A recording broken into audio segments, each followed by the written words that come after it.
വർഷങ്ങൾക്ക് മുമ്പ് ഞാൻ എൻ്റെ ഏറ്റവും അടുത്ത സുഹൃത്തുക്കളോട് പറഞ്ഞ് ആശ്രമത്തിരിക്കുന്ന ശ്രീകൃഷ്ണ ഭഗവാൻ വർഷങ്ങൾക്ക് മുമ്പ് പറഞ്ഞ് അത് ഗുരുവായൂരപ്പനാണല്ലോ.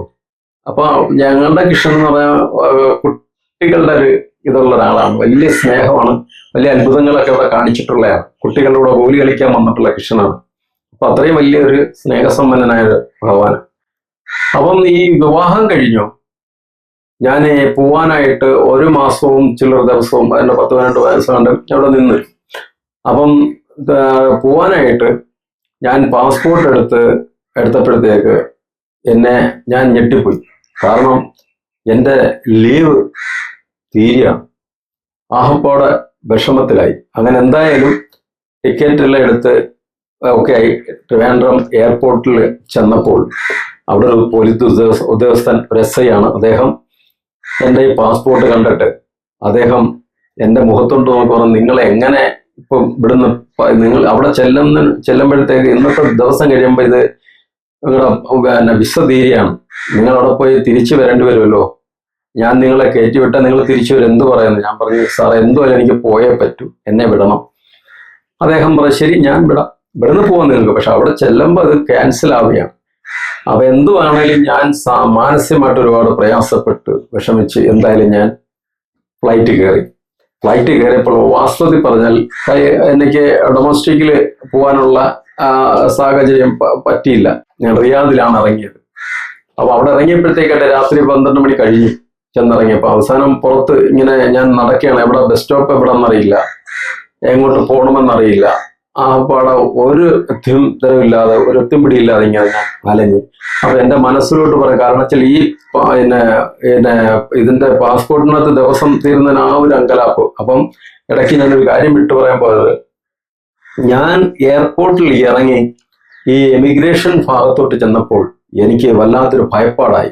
കാര്യം അന്നത്തെ ദിവസം രാത്രി ഡേറ്റ് പിറ്റേന്ന് വേറെ ഡേറ്റാ, എൻ്റെ വിസതീയാണ്.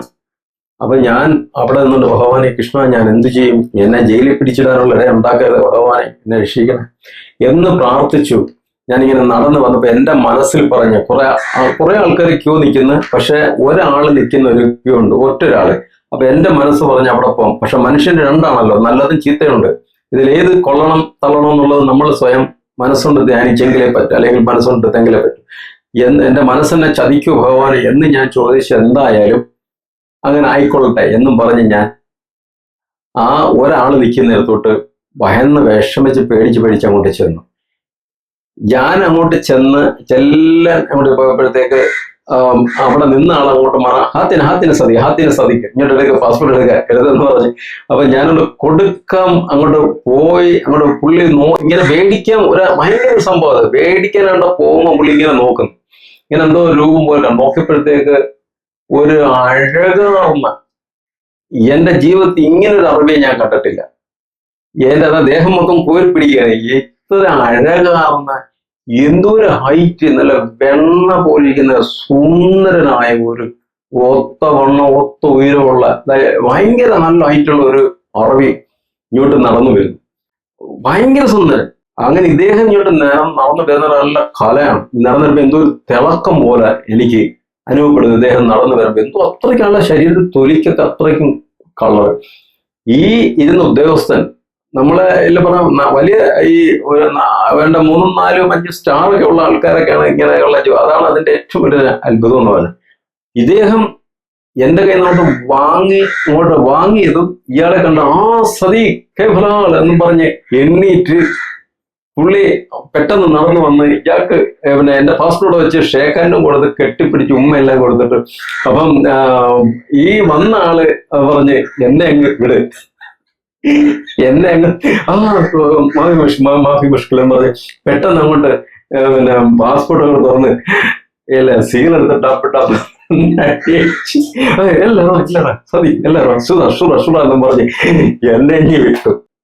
ഞാൻ അവിടെ നിന്നുകൊണ്ട് തിരിഞ്ഞ് എന്റെ ഭഗവാനെ എന്നെ രക്ഷിച്ച എന്റെ ഈശ്വരൻ എന്നും പറഞ്ഞ് ഞാൻ ഇച്ചിരി കുറച്ച് നടന്നിട്ട് ഞാൻ തിരിഞ്ഞു നോക്കിയപ്പോഴേ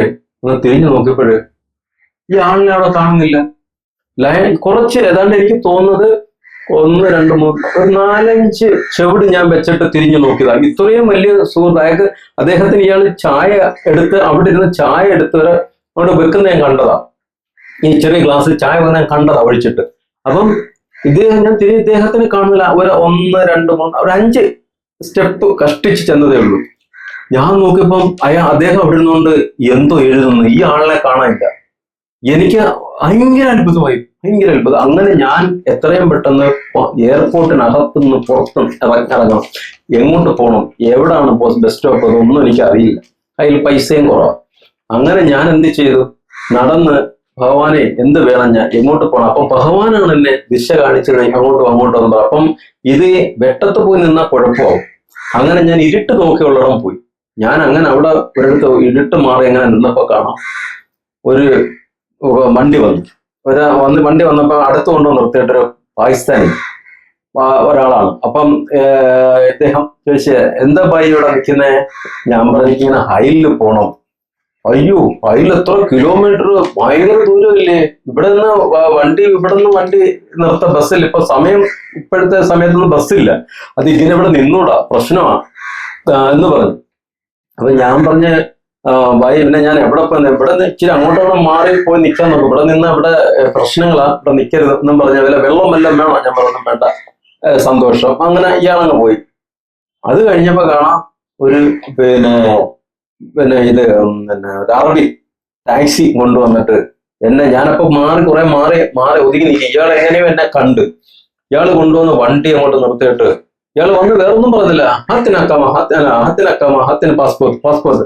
അപ്പൊ എൻ്റെ അടുത്ത് ഈ ഇറക്കി വെച്ചൊരു കാര്യം പറയാൻ പറഞ്ഞു. മലയാളി ഒരാൾ കൂടെ പിന്നെ ഉണ്ടായിരുന്നു, മറ്റേ ഈ പാകിസ്ഥാനിലൂടെ. അപ്പൊ അയാൾ പറഞ്ഞ ആളുടെ പാസ്പോർട്ട് ഒന്നും കൊടുക്കരുതെന്ന് ചോദിച്ചാൽ അത് ഭയങ്കര ആപത്താവും, ഇവിടെ അങ്ങനെ ഒരു പ്രശ്നം നടക്കുന്നുണ്ട്. അങ്ങനെ ഇതൊക്കെ പറഞ്ഞപ്പോഴേ എനിക്ക് പേടിയായി.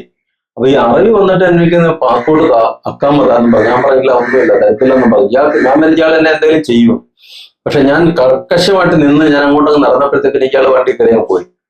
ഞാൻ അങ്ങോട്ട് ഇയാൾ പോയി കഴിഞ്ഞപ്പോൾ ഞാൻ അവിടെ നിന്നുകൊണ്ട് സത്യം പറഞ്ഞു. അതാണ് സത്യം. ഈ പറയുന്നതൊക്കെ കാരണം വെച്ച് കഴിഞ്ഞാൽ ഈ ലോകത്ത് ഈ ഭഗവാൻ മുഖേന ഈശ്വരന്റെ കാരുണ്യം കൊണ്ട് രക്ഷപ്പെട്ട ആളാണ്, അല്ലെ ഭഗവാൻ എന്നെ സഹായിച്ചിട്ട് എന്നൊക്കെ പറയുന്ന ആൾക്കാരെ ഞാൻ എന്നും അവരുടെ വാക്കുകൾ ഞാൻ വിശ്വസിക്കും.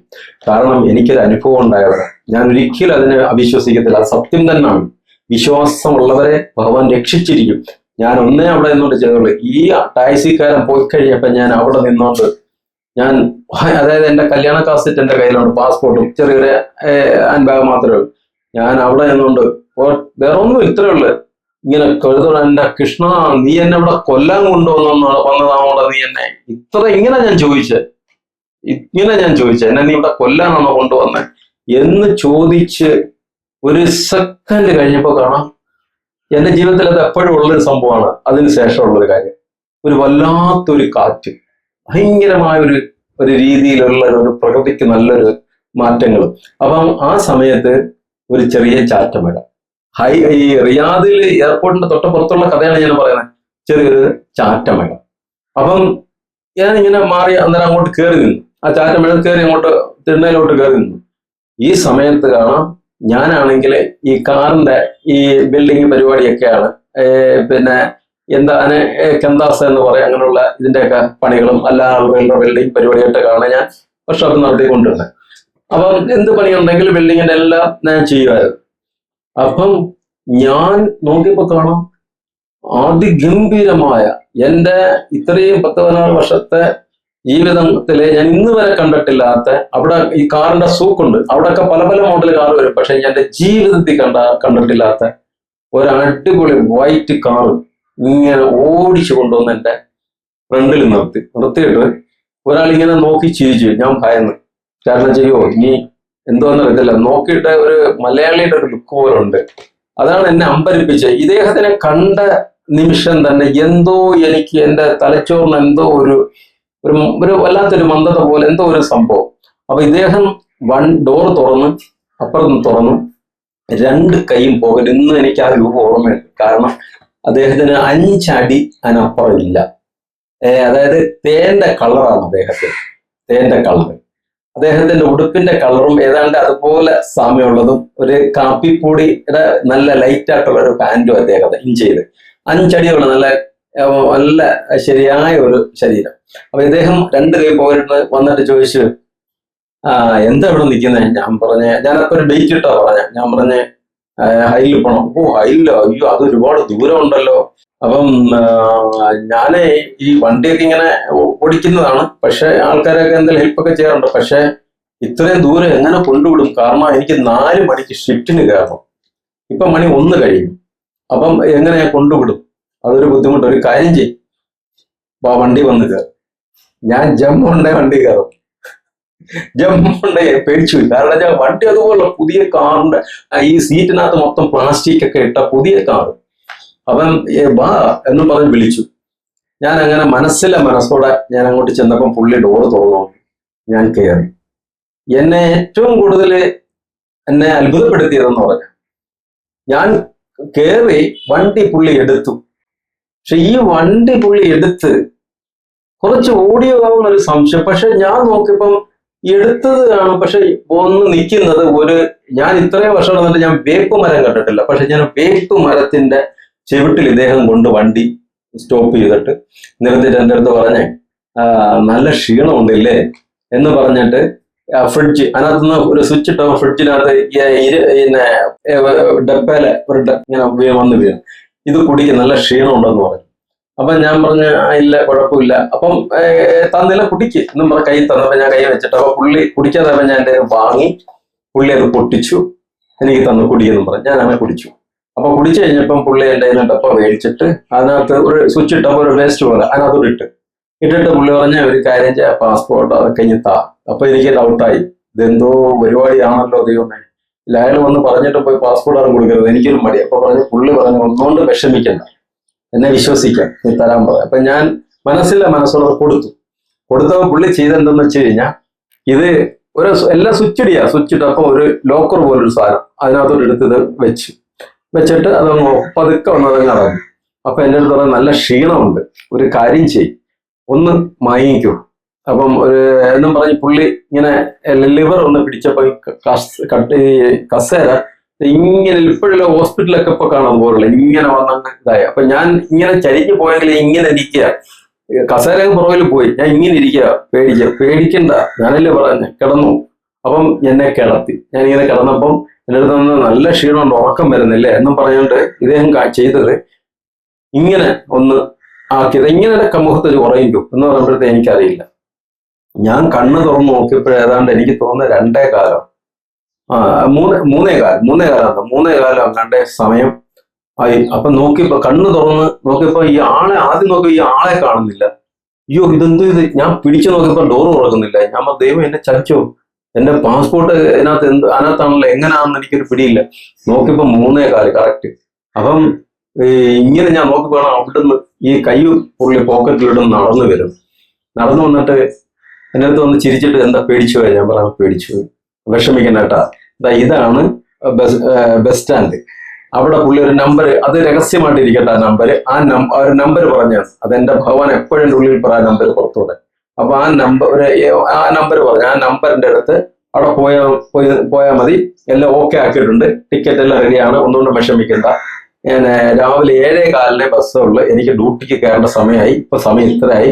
അപ്പം ഞാൻ ഇന്നും ഡോർ എൻ്റെ ലോക്കർ തുറന്നിട്ട് എൻ്റെ പാസ്പോർട്ടൊക്കെ തുറന്ന് കാസറ്റ് കാണിച്ചിട്ട് ഇത് വെച്ചപ്പം എൻ്റെ പൈസ കുറവാണ്, എങ്കിലും എനിക്ക് 40 എയർപോർട്ടിന് 10 റിയാൽ എടുത്ത് ഞാൻ കൊടുത്തപ്പം എന്നെ നോക്കി ചിരിച്ചിട്ട് പറഞ്ഞു, കയ്യിൽ കാശ് കുറവല്ലേ, അതിരിക്കട്ടെ, ഞാൻ പിന്നെ വാങ്ങിക്കോളാം എന്നും പറഞ്ഞ് ഇതെല്ലാം തന്ന് എന്നെ കൈ തന്നു. ടാറ്റയും പറഞ്ഞ് ഞാൻ തൊഴുതു. ഒത്തിരി സന്തോഷം എന്ന് പറഞ്ഞു. എന്നെ ഏറ്റവും കൂടുതൽ അത്ഭുതപ്പെടുത്തി എന്ന് പറഞ്ഞു കഴിഞ്ഞാൽ, ഞാൻ ഇറങ്ങി, അപ്പം പുള്ളി നോക്കി ഇങ്ങനെ ചിരിച്ച് വണ്ടി അങ്ങോട്ട് ഓടി. പക്ഷെ ഒന്ന് ഓർക്കണം, 1994 കഥയാണ് ഞാൻ പറയുന്നത്. അന്ന് നമ്മൾ എങ്ങും കണ്ടിട്ടില്ലാത്ത കാര്യം. കാരണം ഈ വണ്ടി ഓടി ഇങ്ങനെ മഞ്ഞിന്റെ കോടമഞ്ഞ് പോലെ ഇങ്ങനെ പുകകൾ വന്ന് ഇങ്ങനെ കിടക്കുന്ന ആ വണ്ടി, അതുവരെ അവിടെ പുകയും കാണിയത് ഞാൻ കണ്ടില്ല. അപ്പൊ വണ്ടി ഇങ്ങനെ ഓടി ആ പുകയിൽ ഈ പുറവശത്തെ റെഡ് ലൈറ്റ് ഇങ്ങനെ മാഞ്ഞ് മാഞ്ഞങ്ങ് പോയി. ഈ കണ്ണീന്ന് അത് വിട്ട് കഴിഞ്ഞപ്പം എന്റെ തലയ്ക്കകത്ത് എന്തോ ഒരു വെളിവ് വീണതുപോലെ ഞാൻ ഇങ്ങനെ ആയി. അപ്പം ഇതെന്തോ സംഭവം ഒരു പിടിയില്ല. അപ്പൊ ഞാൻ നേരെ ഭഗവാൻ നന്ദിയും പറഞ്ഞ് ഞാൻ ചെന്നപ്പോഴ് ഇദ്ദേഹം പറഞ്ഞ നമ്പറിൽ നോക്കി ചെന്നപ്പം എന്നെ അമ്പലപ്പിച്ച സംഭവം എന്ന് പറഞ്ഞാൽ ഉറപ്പാണ്. കാര്യം എല്ലാ വിദേശത്ത് ജീവിച്ചവർക്കും അറിയാം, അതും പ്രത്യേകിച്ച് സൗദി അറേബ്യയില് ഒരിക്കലും അവിടെ മുദീർ എന്ന് പറഞ്ഞ ആളിന്റെ കസേരയില് ആരെയും വിളിച്ചിരുത്തത്തില്ല, പ്രത്യേകിച്ച് അവരുടെ ക്യാബിനകത്ത് കയറ്റത്തില്ല. സത്യമായ കാര്യം.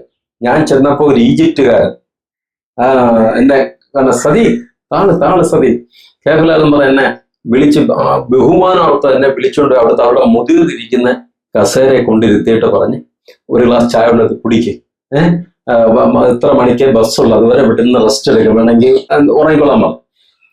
അപ്പൊ ഞാൻ ശരിയെന്ന് പറഞ്ഞു. അപ്പൊ ഉറക്കമൊന്നും വരുന്നില്ല. പക്ഷെ ഇത് ഞാൻ ആലോചിക്കായിരുന്നു അന്നേരം ഇരുന്നുണ്ട്, ഈ മനുഷ്യൻ വന്നില്ല ഞാൻ എന്റെ ജീവിതം എന്തായാലും. കാരണം പാസ്പോർട്ടിന് ഡേറ്റ് തീർന്നു, എല്ലാം കൊണ്ടും പ്രശ്നങ്ങൾ, എല്ലാം കൊണ്ട് വിഷയങ്ങളാണ്. അവൻ ഈ പറഞ്ഞ പോലെ ആ കൃത്യസമയത്തായപ്പോഴാണ് ഇദ്ദേഹം കൊണ്ടുവന്ന് വെച്ച് ടിക്കറ്റ് തരുന്നു. ടിക്കറ്റ് തന്നിട്ട് എന്നെ കൊണ്ടുവന്ന് ബസ്സിൽ കയറ്റി സീറ്റിൽ ഇരുത്തിയിട്ട് കൈയും തന്ന് സന്തോഷമായിട്ട് അദ്ദേഹം ഇറങ്ങിപ്പോയി. ഞാൻ എൻ്റെ റൂമിൽ ചെന്ന്